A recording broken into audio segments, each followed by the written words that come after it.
নমস্কার। এটি একটি আমার ছাদ বাগানের এটি একটি হাইব্রিড বেগুন চারা। আমি এটি 10 ইঞ্চি টবে লাগিয়েছি। সাধারণ মাটি, তার সঙ্গে সাদা বালি, তার সঙ্গে কোকোপিট আর ভার্মি কম্পোস্ট মিশিয়ে গাছটি লাগানো আছে। সুন্দর সবুজ সতেজ হয়েছে গাছটি। প্রথমেই গাছটিতে ডগা কেটে দিয়েছিলাম, তারপর গাছটি ভালো ফেঁকিয়েছে।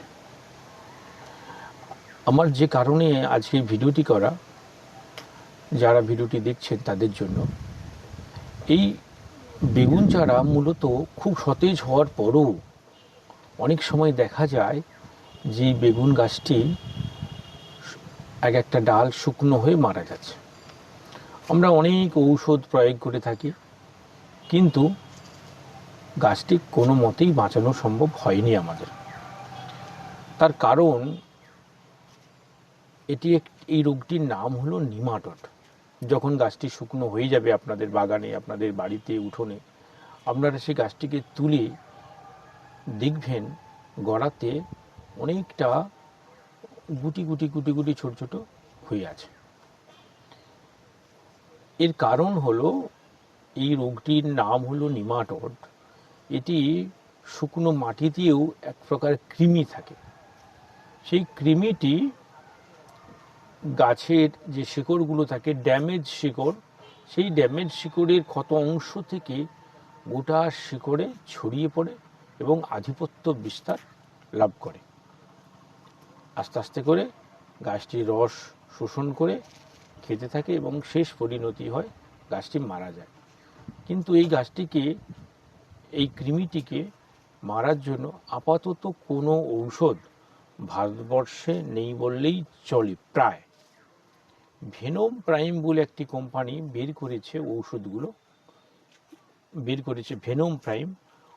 ওই জলে গুলিয়ে গড়ায় দিলে অনেক সময় গাছটি বেঁচে যাওয়ার সম্ভাবনাও থাকে, যদি প্রথমে ধরা পড়ে আমরা বুঝতে পারি যে নিমাটোড হয়েছে। দামও অনেক বেশি। এই জন্য বেগুন গাছের বিভিন্ন ধরনের পোকার প্রাদুর্ভাব দেখা যায়। কিন্তু সবাইকে অনুরোধ রইল আমার, যখনই কোনো মাটি আমরা কোনো গাছ লাগানোর জন্য, টবের জন্য উপযুক্ত মনে করব, সেই মাটিটিতে ভালো করে ব্লিচিং করে, কয়েকদিন রৌদ্র খাইয়ে, বিভিন্ন প্রসেসের মাধ্যমে আমরা যেন বেগুন গাছটিকে বা যে কোনো টবের ফল লাগানোর আগে আমরা মাটিটিকে শোধন করি।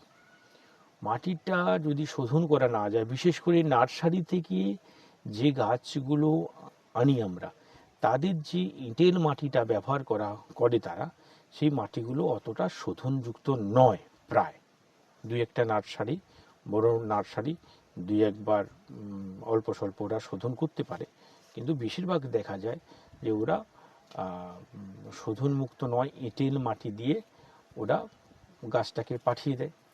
গাছটা রোগগ্রস্ত গাছ আমাদের কাছে আসে, আমরা বুঝতে পারি না প্রথমত। যত দিন যায় পরে আমরা বুঝতে পারি যে এই গাছটি হালকা হালকা করে শুকনো হয়ে যাচ্ছে, তারপর মারা যাচ্ছে। যেমন আমরা পেয়ারা গাছের ক্ষেত্রেও এইরকম রোগ বেশি দেখা যায়। নমস্কার।